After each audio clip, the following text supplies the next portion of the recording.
આઈ શ્રી સોનબાઈ માતાજીનો ત્રીજો પ્રવાસ તારીખ 13/5/1958માં પૂજ્ય આઈમાનો કચ્છનો ત્રીજો પ્રવાસ શરૂ થયો। ભુજ એરપોર્ટ પર પૂજ્ય આઈમાનું સ્વાગત કરવા બધા પહોંચ્યા। સ્વાગત પછી ભુજથી માંડવી ગયા। માંડવીથી વજા ભગતની કુટીરે પધાર્યા। ત્યાંથી તારીખ 15/5/58ના વિદાય થયા।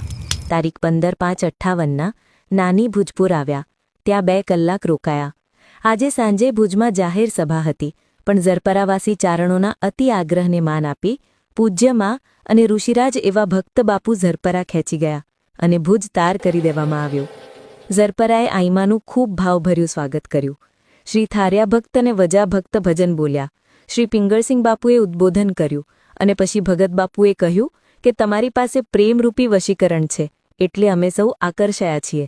પૂજ્ય માતાજીએ આપણને ઢંઢોળી જગાડ્યા છે। એના વચનોમાં ખૂબ પ્રભાવ છે। એમની ઓજસભરી વાણીએ સૌના હૃદયમાં અજવાળા પાથર્યા છે। મધ્યરાત સુધી સભા ચાલી।